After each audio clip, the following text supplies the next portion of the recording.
Welcome to another edition of Conscious Connections, where we explore soul centered conversations that awaken truth, inspire healing, and remind us of our divine power.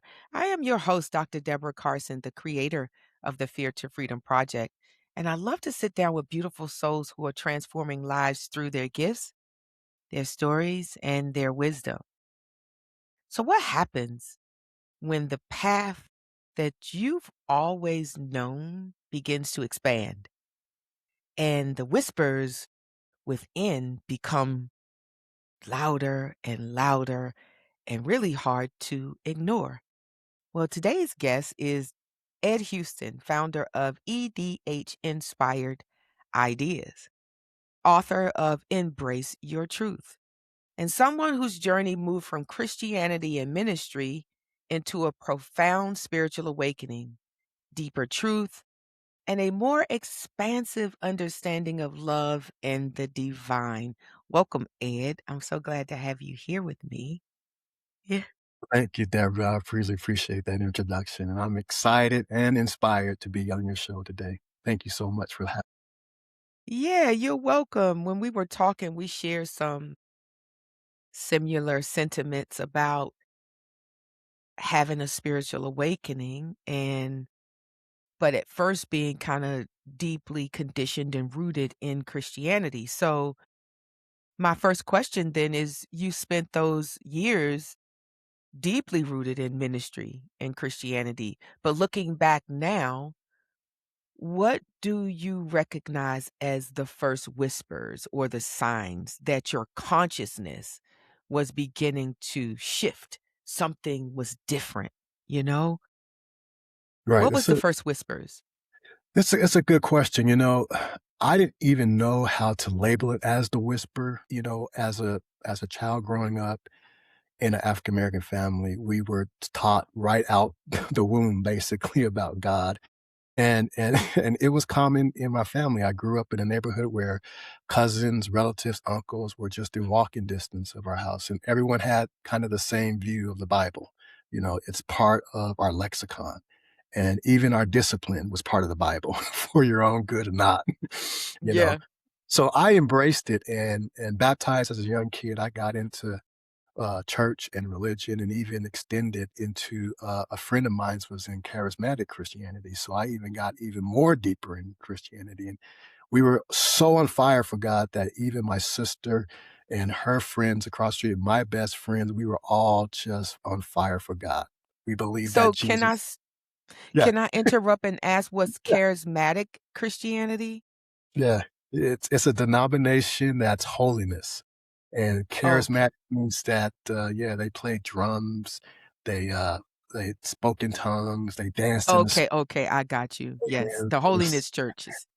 Yes, yes, Or at and they least call. that's what I called it. Yeah, okay, I got you. Yeah, they're the same type of vibe it was, but that's what I migrated to, and it was something that was exciting, and it came to a point where my parents, they were traditional, Southern Baptists, which wasn't holiness, as you described, but so they were kinda trying to leverage us to not be so charismatic and not worry about Jesus coming back and focus on school, like, we're 9, 10, 11, 12 years old and we're just baked in like we got to go save the world for Jesus.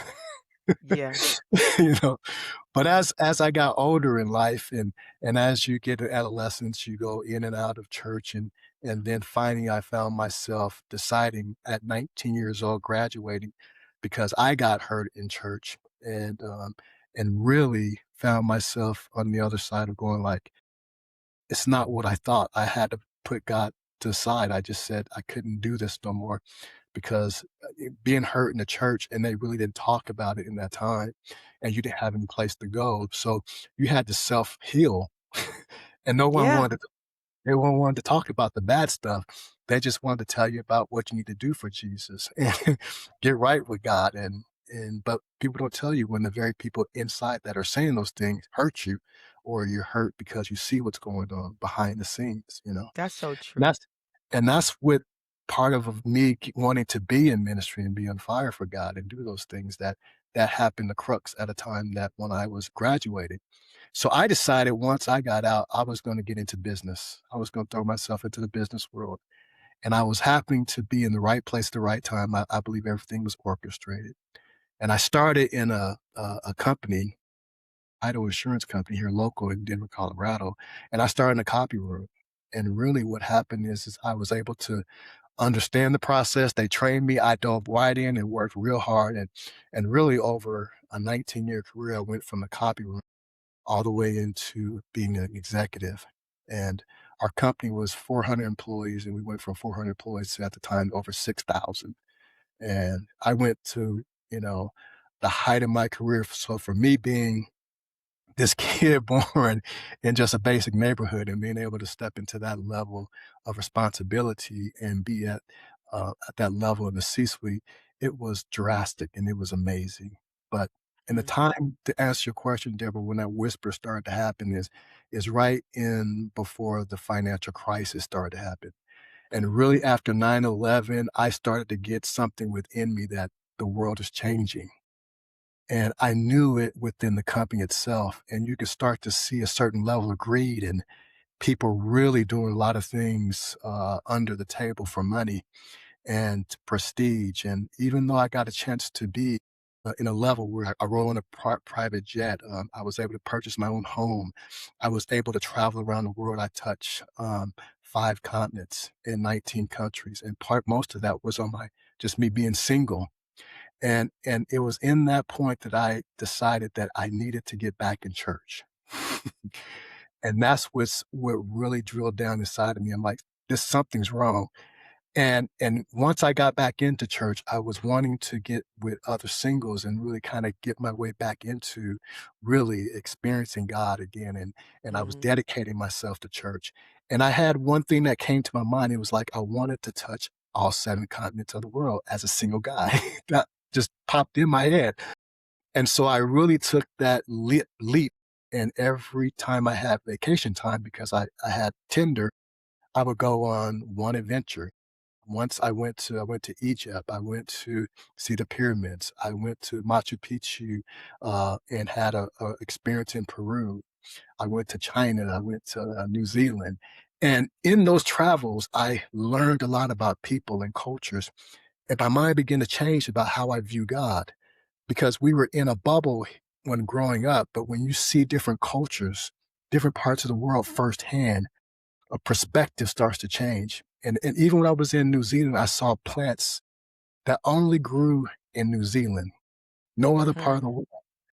And that just sparked me as this is a level of God that no one else would see unless they came here to see it just where I am right now. That mm, shifted something inside of me.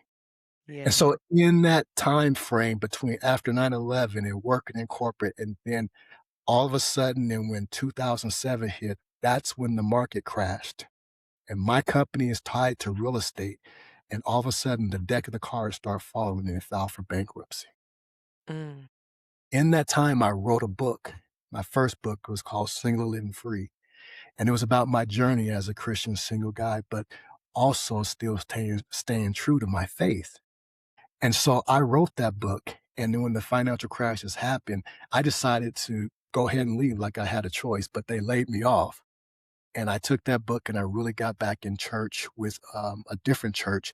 And I started being ordained in minister as a single minister pastor. And that was the next whisper that happened in my life. mhm, And so mhm, I would show videos about the trips, about the journeys. I found something richer and deeper about people, but I was still trying to take my faith and really talk about it. And then it was essentially, Deborah, when it came to a point where I was found the woman that I was going to marry. And, within church, within 6 months, we were like engaged, married, and I was back in the corporate world. And I was wow, on I was in this journey, but really once I got married, we were starting a family. I was back in corporate world. There came the second time of the whisper that really shaped me. And I think this is really the key answer to your question. Once I got to a point in that office and I was working on a project that had to do with software for this Fortune 500 company. So I was one of the key people that was working with the software team. And we had folks from India that were working on it as well, and I was the business partner. We had developers, analysts, and all these other people working on it. And we get real close when you work on a project that big. And as I got close, and my wife at the time was pregnant with our first kid, and I remember we were sitting in the conference room, and it was one of our big meetings that we had to give an update on the project. And as I'm sitting there and I'm thinking about my Indian friends, I became close, and they had kids, and they were telling me, and they were kind of teasing me because I was going to be a first father and all these different things. But then it hit me like at the weirdest time as we're looking at the project, and the conference table is full with everyone, and we've got people that are online. And I started to be taken back to those trips to Machu Mm, Picchu.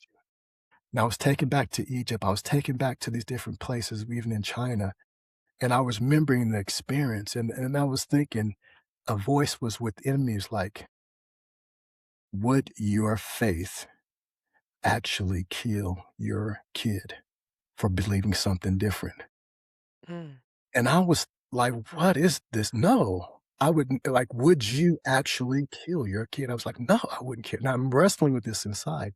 yeah, And I was asking myself, well, would my faith actually allow the persons that I've been working with, would they go to hell just for believing differently? right. And it was in that challenge that I inwardly was even starting to cry inside, because I'm like, no, I wouldn't destroy my kid. He's not even born yet, and I wouldn't destroy him because he's different. And the question arose, like, why would God do that to you? Yeah. And I had to sit with that. And so once I had finished that meeting in that time, and that's just a marker within me, then my whole view had changed. And that's the beginning of the unraveling and the awakening that happened in me.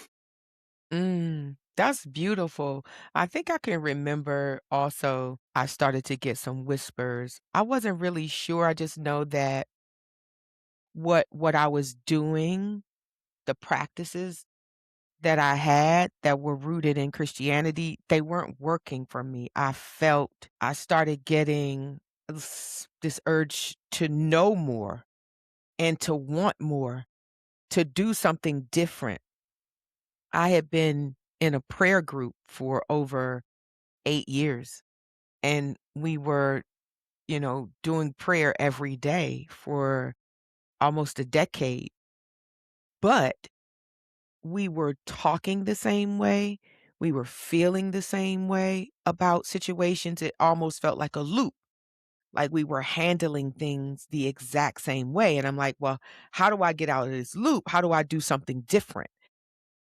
And that was a big whisper for me to, like, disconnect from what I thought I knew and open myself up to something that I didn't even remember, and that is this spiritual, like, this awakening, and I can tell you it wasn't like it was all smooth sailing, Ed. I mean, alright?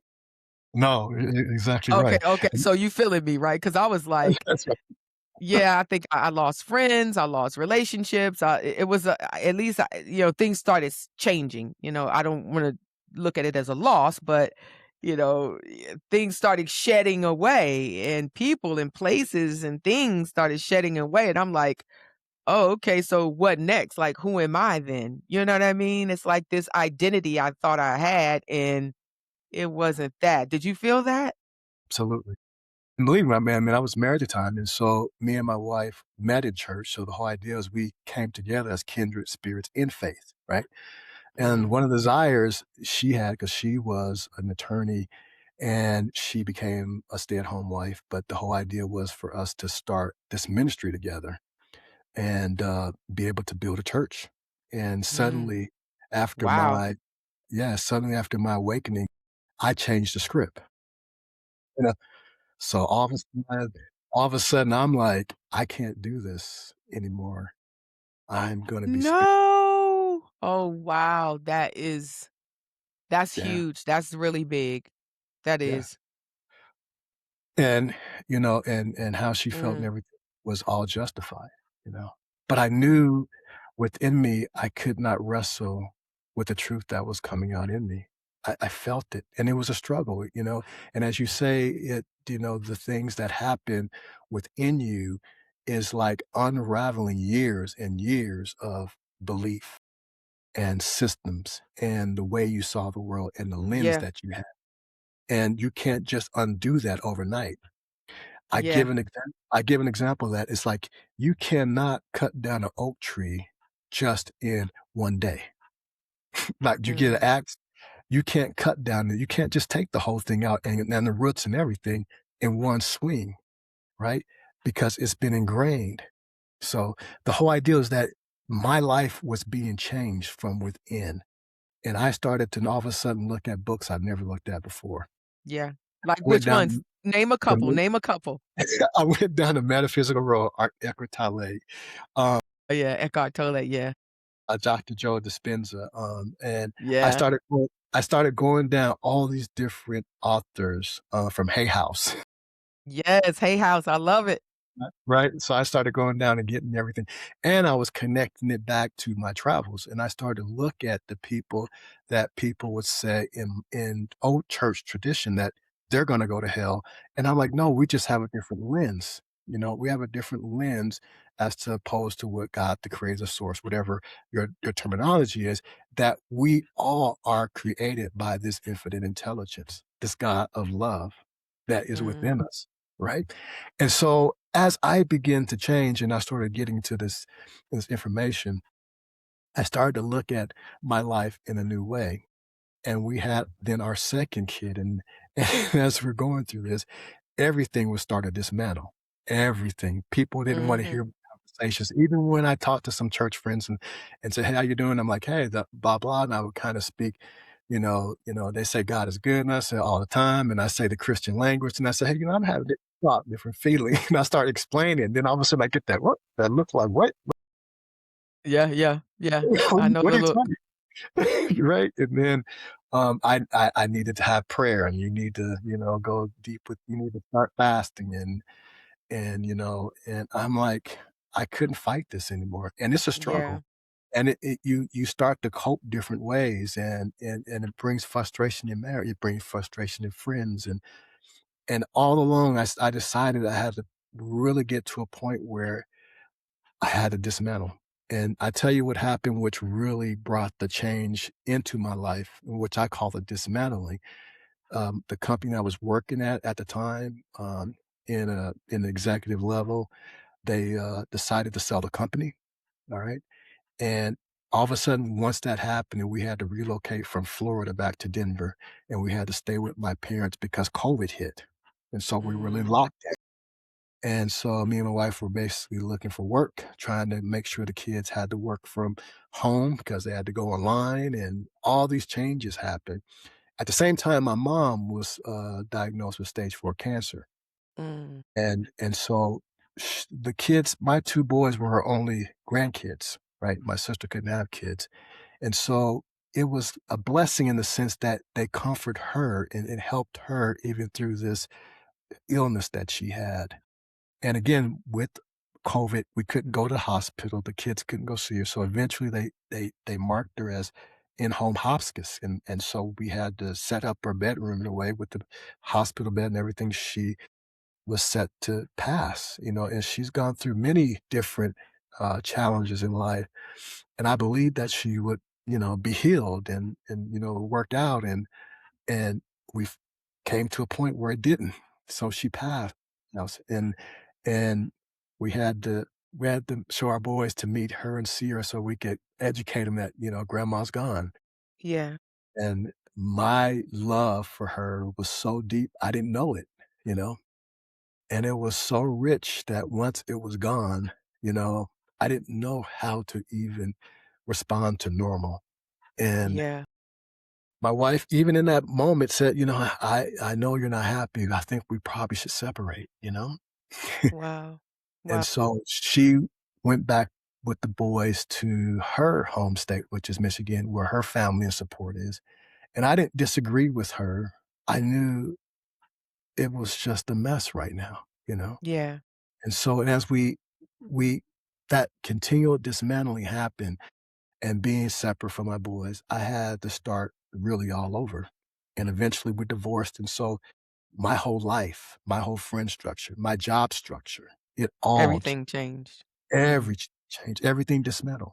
Right. Yeah. You know what that brings up also? 'Cause this is something that me and one of my sister friends are working on, but it brings up the whole notion of grief, right?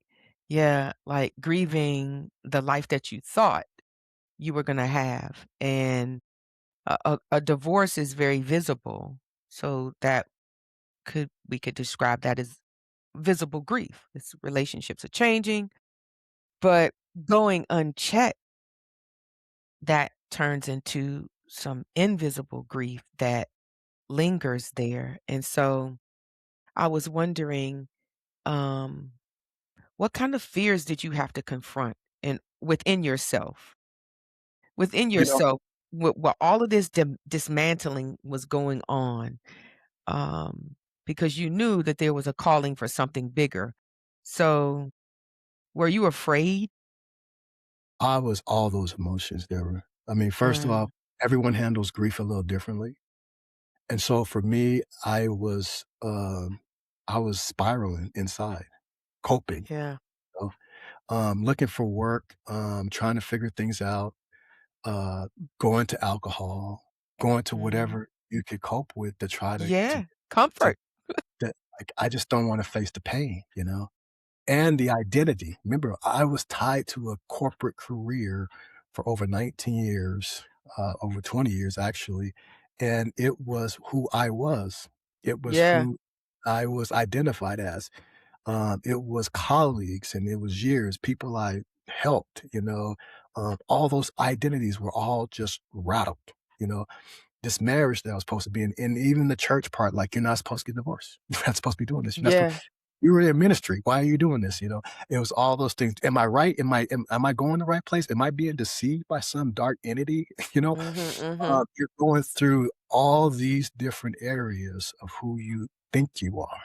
Yeah, And it's reaching I guess you could say the crescendo, the moment where everything is at a point and you're just saying, I surrender.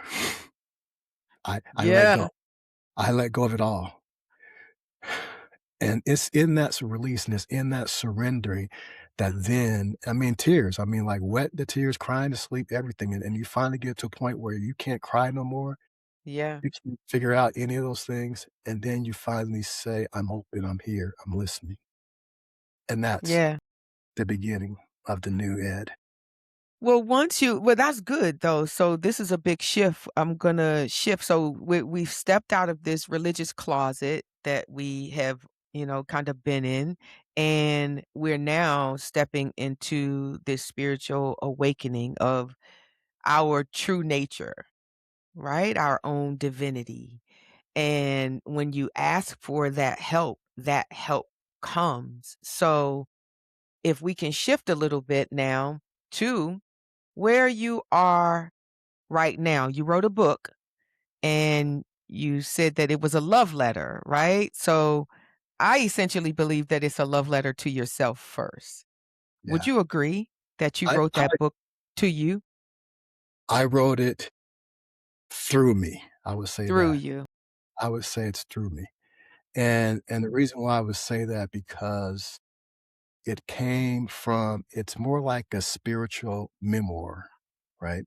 And speaking like the first half of my life, which I gave a little insight onto it. And really, the second part of my life is kind of walking into your sovereignty of who you really are. It's like awakening to the knowing and you're remembering what you never intended to forget. And that's what's so powerful about stepping into this, and I use the book in a metaphoric sense because everyone can identify, at least most people that are listening to us right now, identify the whole idea of a caterpillar being into a butterfly, right? I was trying to make sense of something simple, but also make it personal and make it conversational, not authoritative, not a book that says, I know the way, and not in a way that presents myself up here and you're down there. I walk beside people, and that's the intent. It's like, I'm not better than you. I'm on the same journey as well. I'm looking to the left, to the right. We in this together. But I'm going to be a way shore in the sense to show you what I came out Yes. of. and the scars that I see on my body, that then these are the marks that help get me to where I am. Okay. So the book is set up in 5 stages, which is essentially inspiration, because I talked about before about being inspired, that there was something that awakened me to where I was. And then we talked about that. Once that inspiration happens, it causes you to have that awakening, to seek things, to look out. What is it that I need to look at? Books, learning, videos, and everything else. Then from the awakening, then the transformation happens. So transformation, you be in the cocoon, and that's when the dismantling starts happening all around you. Nobody's saying like, "Hey, I'm not touching you. You can't connect with no one." Everything's just, and it's causing you to go inwardly and stop looking externally, because it's not up there, out there. It's inside of you that it needs to come and make the metamorphosis change. So that's the transformation. The next stage that happens once you start to understand and it starts to have that experience with the divine, with the love, and you're starting to reshape who you are and everything, then the empowerment comes. And see, it's key when the empowerment comes, you start to break out of that, cocoon, break out of that. You're starting to come outdoors. You start to see the light of the world in a different place. Your language, your continence, your posture changes, the way you articulate where you are in yourself. But what is more profound about that is love. You see, I love my wife and I still thank her for what we are going through and what we're continuing to do with our boys. And I embrace the fact that this happened, but that is not me. I embrace the fact that happened into my life, but that is not me. I don't attach to the identity of all those different variations of Ed, because Ed is really not a physical being human, but I am a being that came into this experience, into this lineage, into this time space for this experience to discover who I really am. So then I Mhm. exercise divine love and share that with all those that are in my journey. So Mhm. after now, the empowerment comes and the self-realization comes, because now you self-realize looking back at all that you were and how you changed and how you become. And now you're in this space to where now you can reflect eternal love out to everyone. Mm, mm. Exactly. That's good. I'm glad that you still love your wife. I felt something when you said, um, this spiritual awakening came, you guys were gonna have this marriage, have this church, and then all of a sudden you had to go to her and say, "Yeah, yeah, I got a totally different, like, a totally different path I'm taking it doesn't include you if you're" you know what I mean? Essentially, it doesn't include you if that's not where she was, so I kind of felt that as a woman, like, wow, that has happened to me, as well, just kinda thinking that it was gonna be one way and it turned out to be another way, but I'm I'm actually glad. I'm very happy about this new identity and this spiritual awakening. I'm very happy how do you so I wanna ask you about once we have this spiritual awakening and we understand that we have access to our divinity, which is an entire team of non-physical beings, including our ancestors, and I am an ancestor connector. I love the ancestors. They are very present in my life, and they help you with this walk, but also your guides, the elementals, Yes. air, water, fire, the nature spirit are our guides as well. So having now this new awareness of all of this support that we have, we're not alone. How do you use your support in your new walk, in this new spiritual walk that you have?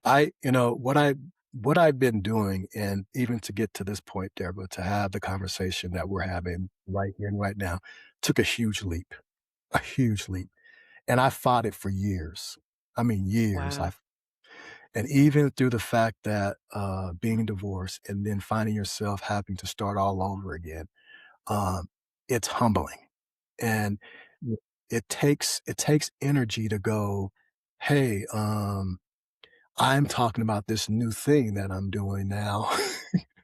And I have a book, and I recorded the audio version, and then I created a website, and I now created a podcast, and I talk about what I'm going through, the whisper, and all these things. That was so very challenging, and it took a while for me to do it. And I felt within my heart and my spirit that it's like, Ed, it doesn't matter. All right. And why it doesn't matter is there's a person sitting in a room similar to yours or in a car, somebody at 2 a.m. that's crying, trying to figure out what you are going through, and they need to hear that voice. Yeah. Yeah. And when I started thinking about people that are going through challenges and going through breakups and losing their jobs or finding their relationships broken and finding themselves broken, it's not going to coping mechanisms. And it's not trying to find something up there out there that's trying to rescue you. You're not looking to a structure to say, hey, come save me. But I found that when you tap into the source that's within you, help comes from different parts of Yes. the world. And it can show up in so many different ways. It can show up in dreams. It can show up in elementals. It can show up through guides. It can show up through angels. It can show up what makes sense to you in a language and understanding that you needed to come in. And that's what the love does. Yes. It started to do that for me. And what it did for me, it was gave me a new light and a new love and a new confidence. It came into my own teachings itself. And I'll tell you one example that has happened to me. So I had to take a job because my corporate job, that whole deal and the industry itself was gone pretty much. I wasn't getting in. So I've been taking a job where I help shuttle pilots for training. And that shuttle that I work in, it's in the late nights, early mornings that I work. So it's in the city that I'm in. And it's really where a place where there's not a lot of traffic because it's late night, early morning. And it became my cathedral, my mobile cathedral. Mm. And I experience this divine love and teachings and knowings that happen to me. And I would see pilots and it'd be 3:30 in the morning. They're like, man, you got such great energy. Yeah, right? And they were Uh, like, "How come you're so happy?" I was like, "Hey, I'm just excited because I have a choice to choose how I think and how I act and how I feel." yes. And I even came to a guy that even was a couple of pilots. They were like, "You transported us a few different times, and now we're just trying to figure out how come people aren't like you. What is it that you're doing?" And I told him, I said, they said, "You gotta be doing something." I said, "Well, I have another business I'm doing. I'm just kinda doing this while to this it's taking off." And they're like, "What is it?" And I said, "It's like spiritual coaching." I wrote a book and I was telling them just a little bit. And it's like, "Well, is this really about Jesus and, Christianity? What do you do about it?" I said, all paths are equal. All paths are sacred. If you're in Christianity, I don't discriminate. I help you love Jesus more. My hope is that if you hear some part of me, you become a better Christian, a better love for God, a better honor to your friends and your family. But if you're looking for something expansive, and that's where I am in my life, then there's more opportunity, more love, more freedom, more divine joy that you can have in your life. How would you like to see yourself so differently that you know that you're destined for something that is even greater? It's when you feel that feeling of that inside of you that you know that the impossible becomes possible because you realize I should not really be here in this particular moment. But here I am feeling good in this physical body, representing myself in a way in a mediocre job that you would say in the other side of my life. But it is my absolute cathedral that I'm moving in this mobile cathedral that I feel encouraged and I feel inspired. And they're like, "Man, Ed, I think we gotta figure out something we can get you some more people to come listen to you." Yeah, that's good. That's And good. and and that was just a couple of pilots that I was transporting. But all in all, it's changing my whole view and outlook on what life and what identity means to me. Yeah, that's good. That's beautiful. And one thing you talked about was both of the paths that you have traveled, like the Christian walk has been a sacred path, along with your spiritual walk, this new awakening that you have. And at first, you know, I I didn't see that, but I had to sit with that for a moment. And at the core of Christianity is love. It is not control. And I would submit that true Christianity is about freedom. It's about freedom of choice, not these other things that we add to it to control people, because I can remember loving my Christian walk and community, gathering, learning, but there was always something that was in conflict for me because I felt like I was doing something wrong all the time. I wasn't measuring up to these rules. Right, And right. so now that I understand that there are no rules, there are no rules. I have not there are no rules, there are no boundaries. It doesn't matter if you want to sit on the side of the road and panhandle. That is your business. That's your incarnation. It is your journey, it's your path, it's your sovereignty. You get to do it, and I don't get to choose for you that it doesn't look good to me. It's not pleasing to my eye, so you need to move to another corner. I don't get to do that, right? And Right. so yeah, I don't. I mean, everybody, like, we're all here. We're all a great big expression and idea of the divine. One great big, like, this is one great big thought, right? An expression of source. So but it has been a sacred path for me because I learned a lot through the Christian faith. And the Absolutely. one thing that sticks out to me and that is very consistent is love and light. That is it. Yeah, that doesn't change. When you look at all of these different religions, it's all about love. So I like to live in the heart. I like to work from the heart space. It matters. And so, yeah. Yeah, that's Absolutely. So, good. I'm just feeling this vibe because see, I learned first of all when I was going through the awakening, and all the awakening, it was a challenge because then it was like either this way or that way, and that's how the Yeah, world speaks in duality all the time, right? Because we live in a yeah. duality world. But why not think that way? Everything is up or down, in or out, up or down. You're either in or you out, right? That's You are the either but here, don't you think it's this though, Ed? It's the or. It right, is the right, or. It's the right, either or, but I submit right, to everyone that it's and. right, That that source is all things. It is this and it is that, not right. either or. Well, the light and the dark, the day and night. Yes, It's all part of the same exactly. creation, right? Yes, brother. Like, and Yes.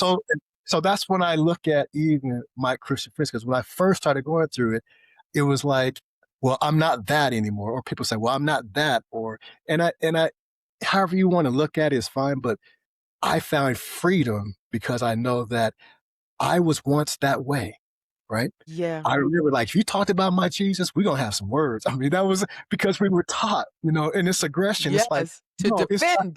right. Like, you don't talk about it because really you're messing with my belief system. That's what's really happening. And you're messing with what my truth is. And if I don't have my truth to stand on, then what do I have? So I now have empathy for people that stand within their religion in this in Yeah. these way. And I'm like, oh, it's good. So how does it need to work for you? You know, you know, so I'll say it the Yeah. way they feel comfortable with it because I'm allowing them to be in their own sovereign with their own belief system is because that's what true love does. Okay. Mhm. I can't be judging and then say I'm loving. Yeah, exactly. And it's really not an argument. Like, love doesn't require an argument. You don't have to argue love. You just have to be it. And it just emanates and exudes from your being. And so that is contagious. So yeah, we don't I too found myself doing that, arguing and protecting Jesus. Protecting God and protecting Jesus as if they need my protection. And yeah, so and my advocacy. It's so funny. Yeah. I say that because I then allow myself to relax. It drops the tension, right?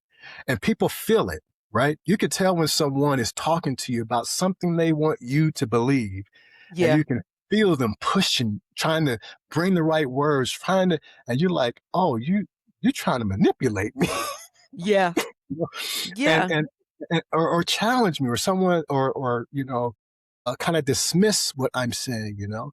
But people want to be shown up, and they want to be received, and they want to have felt that they've been seen, and they wanna feel love, you know? Yeah. And you can't have someone really understand where you're coming from in a hostile, combative, manipulative, somehow taking them around something, doing something mischievous. But if you honor love and say, I respect you either way, I'm just here just to share, and I'm glad just to see you, you Yeah. know? Yeah. And and this is what I'm happy about, and this is what I see what's awesome about you. See, I don't have to go down the whole if someone is Christian or if they're Muslim or if they're different, we don't have to go down the whole rabbit hole. Mm-mm. I could just simply say, "Well, it's nice to see you today. You got a nice smile on you. How's things going? Life treating you well?" Um, and give them some positive energy and let it Yeah. go. You know, Yeah. Yes. that's a Yes. free. That's a freedom. You know. That's freedom. I love that word, freedom. Absolutely, because I do feel this insatiable, huge, like invincible, immeasurable sense of freedom now. I do. And that's not to say that things don't come up in life, like I'm still growing and expanding on this journey.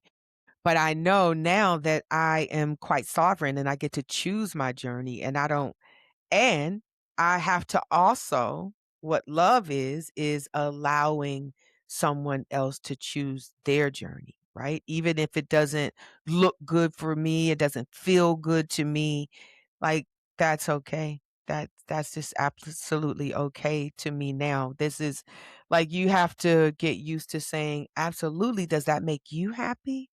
You know? Somebody asked me, like, "What's your opinion of this?" Like, I "Do you love it? Do you love it?" Yeah. Do you love it? Because because are you really ready for someone else's opinion, honestly? I don't think we are. I tell you right now, like the world's already divided, right? We got a lot of different scenarios going on in corporate politics. I mean, you can name it. There's a lot of division and whose side are you on, you know? And really what it comes down to is what I call self-authority, self-love and self-authority in you first, Yes. right? So what happens when you look at these other things, remember there's always something behind it, no matter what you see, you know? And instead of going down a conspiracy or buying into saying that I need to be on this side and not that side, I need to identify with this or not this. Check in with self priority of you, like who Yes. and what's important for me. What does love for Ed say? What does love does Deborah say? What does love for those that are watching this? What does that say for you in that situation? Yes, Ed, yes! There's my rattle. Where's That's my rattle. Yes. And so before you act in before you respond, ask yourself, what does love for me say in this situation? And how does that feel for me first? Because we're not charged by giving self-love first. People always say, well, did you say it right for them? Was you respectful to, but wait a minute, what did it feel for me first? Yes. But I'm sovereign. I have self priority first. I want to feel good in me first. And how does that make me feel? Yes. Yes. I Once love you're that. once you're in love with you, about you, and care about you, like I love me, I like all of this, right? I Mhm. care about this. Not narcissistic, not ego, No, no, not absolutely. but the fact that I care enough about me to respect me and to keep me safe, to keep me loved, to keep me happy. And what you're maybe saying made me not be happy and not feel good, not feel loved, not feel appreciated. But now I feel enough love within me. I can now share love with you, or I can be loveful towards you. I can be stern and still be having a loving opinion back to you. Does that make sense? Yes. That makes perfect Yeah. sense, brother. Absolutely. It does. I love that. I love the part. I felt like and then I know I gotta respect time because we are coming up on our time, but I wanted to say that when I was in the church, it felt like somehow what now that I'm out of that conditioning, I was farming my sovereignty over to the pastor. That's what I was doing because it was whatever was said from the pastor. You know, you always went to the pastor or the priest or some clergyman for, yeah, of authority for answers. And so I just submit to anyone and everyone that the answers are within yourself. Yes. All of the answers are here. You are a spark of the divine. And so that means that you don't have to go outside of yourself. You don't have to go to a clergyman or anything. And that is respectfully, I say that, but you just go within yourself and ask for the answers. And I'm telling you, I get the answers whether or not I like it. And I agree with it, and I still feel sovereign, but I do get my answers from within, and I love that, about this path. So this has been a great conversation. I'm glad that you wanted to come and Can I visit the add Fear to Freedom Project. can I add Yes, one you can thing? say. Because the part that Absolutely. you to close that loop of what you were saying about the answers are within you, it's also true. That's what I talk about, the whisper. It's that silence within you. And it takes a while to understand that it's been there. But to give you hints about that, if you're those that are listening to this, you ever got a nudge or something like I should have left and went right and I did go that way? You got that. That's part of that whisper within you. Or you had something that just dropped in you and you knew, you like, wait a minute. You just knew it was right or you knew it was wrong. That Mhm. same thing, or something drops, someone's going to call you. All of a sudden you thought about them and they pick up the phone and the phone starts ringing. You're like, oh, I was just thinking about you. Yeah. That is that internal whisper within you. Okay. And you can call it whatever you like, but I just use that word because it's just simple. But that's what you're feeling when you're thinking about self-love, self-priority, and with Deborah, exactly what you were saying, that you want to follow that inspiration within you. You may be inspired to go look here, talk to someone about a matter or something, or you may be inspired, maybe have a financial challenge or something. You may get the inspiration to go to someone for something. But remember, you have to check within first. And that's the guiding factor of where you need to take the inspire action, right? So you're not giving your power away for someone else to tell you what to do. You're following the inspiration within you because the power is already within you. Yes. Yes, when I shake my rattles, I feel it in my soul. My ancestors are like, yeah, I can feel them rejoicing. And so, absolutely, we're going to close with that. I appreciate your candor. I appreciate you coming here. You are welcome back here anytime. It's been good to have a conversation with you and to share in the journey. Like, it's like good when you meet your brother, your sister on the journey. It's like, oh, they get me, they feel me, like we're connected, because sometimes when you have a shift from what we were conditioned to believe and what we were cultivated in, it gets lonely on this side because you look over there and everybody's standing on that side, and you over here like one or two people, like, damn, where my crew at? Where's the So, peeps? yes, exactly. So, that's something I like to ask everybody that comes here. What are you most excited about in life right now, Ed? What I'm excited about is even the work that I'm doing right now. This is part of it, being able to share the life-changing experience that love has brought upon my life. And so EDH Inspired Ideas, which is through one of the messages through podcasts and then a book, Embrace Your Truth, and then the Sacred Soul community I'm starting, which is the continuation of the book, Embrace Your Truth, and bringing a community together that has the same type of love to awaken and transform and be the best part and version of them in this life. Yes, that's beautiful. So, you can pick Ed's book up. Is it on Amazon? Yeah, that's exactly where I got okay, you can pick it up on Amazon. You can also I will put how to work with Ed in the show notes, to our audience, and thank you so much for coming here. I appreciate it. Oh, If thank you, you Deb. I hope today's conversation reminds you that awakening is not about abandoning who you are, it's about remembering who you have always been.